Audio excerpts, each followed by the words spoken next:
Suite de mon voyage à New York. Si je suis venue ici, c'est pour rencontrer des personnes inspirantes comme Maurice, des modèles qui me motiveront tout au long de ma formation et même après. Grâce à la précieuse aide de Gadi, je suis en contact avec Isabelle, une Frenchie qui était Master Trainer Nike à Paris. Depuis, elle s'est installée à New York et excelle au CrossFit, sa discipline de cœur. Je suis venue ici en février 2014 parce que j'avais besoin de faire un petit break et j'avais besoin de prendre des idées nouvelles, de prendre l'énergie qu'il y a ici à New York au niveau du fitness. Et puis peut-être revenir à Paris avec quelque chose à développer, un nouveau concept. Enfin voilà, ça bouge tellement ici. Et puis finalement, je ne suis jamais rentrée. J'ai passé mon level 1 en CrossFit, donc, qui est la certification qui te permet de coacher en CrossFit. Et puis j'ai eu une offre d'emploi et depuis, je suis coach de CrossFit ici.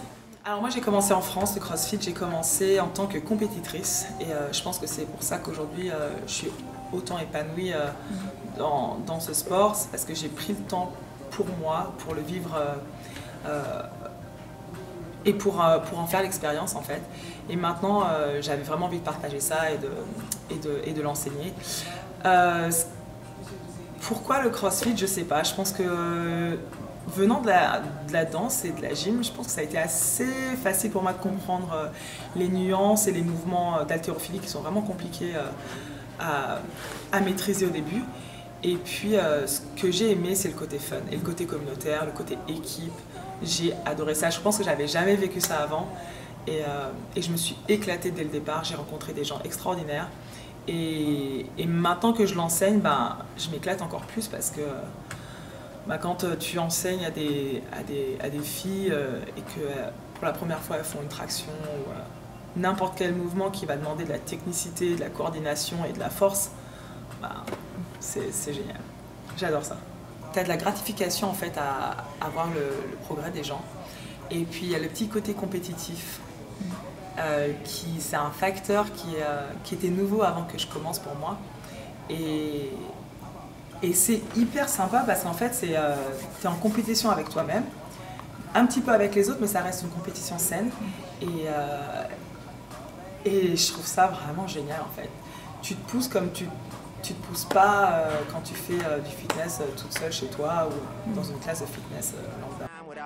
Parmi les modèles, il y a aussi Ingrid, cette belle américaine basée à Washington, Master Trainer Nike et élue meilleure personal trainer à DC. So I'm Ingrid Nelson and I'm a personal trainer here in DC. My main job is personal training, but I also work for Nike. I do group fitness for Equinox and then I have my own personal training company called the In Group. I do love this job. I think I love it because it's come very naturally for me.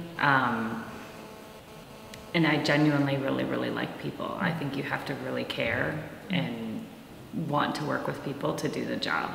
I think there's a lot of people who want to become trainers because they like to be fit, which is great. That's really great, but you actually have to like people and want to make a difference in order to be really good at it.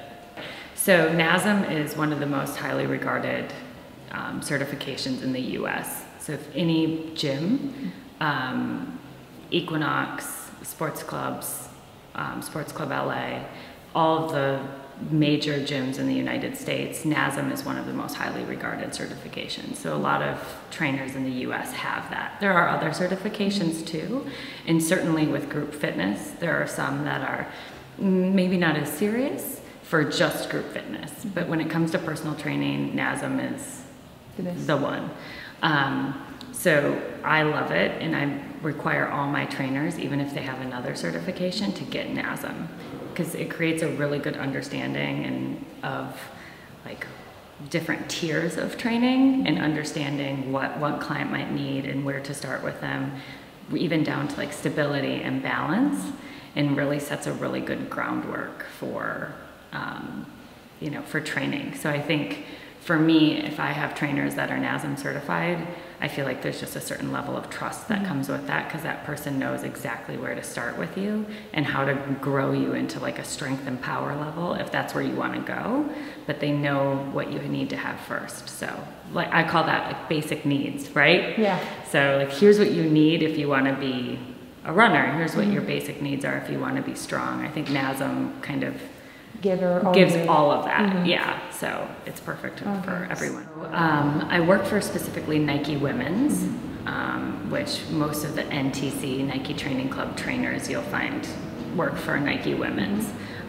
So that's really, really cool. So a lot of people ask, how do you become a Nike trainer, right? Nike will find you. That's the general answer. So Nike approached me almost 4 years ago when Nike Training Club started. And they said, do you want to come? We want you to apply for this job. And I was like, oh, wow. Like, okay. I like to just make sure that it's at a very, like that personal training piece is like very personal. So the first thing I need to find out about them is the 3 things they want to change. And usually people name 10 things they want to change. And then I force them to tell me 3 things they like about themselves. And that always sometimes makes people cry because they can't name 3 things. And I think that brings like a human element to me, because some people are intimidated by me, and I'm like, no, like I need to be approachable to you. Like you need to be able to tell me everything, because even the good things, like if you really like your butt, I need to know. Like that's awesome. So people are really quick to cut themselves down so they can list all these negative things about themselves, like I don't like my thumb, it's just like everything. They don't like anything. And so when you can get a client to tell me like, what do you like about themselves, and they're willing to open up, especially with women, then like we're going. And I'm like, good. Like you restart. Yeah, so that's where I like to start, and I feel like it's a good way to break the ice with my clients. But most of all, over everything else, I don't make it about me at all. Okay. But I think most of my clients generally know that like, it's just, they feel really pampered, which is important. Like I look them in the eyes and I work with them and I pay attention. And there's a lot of trainers who are like, oh. I don't do that.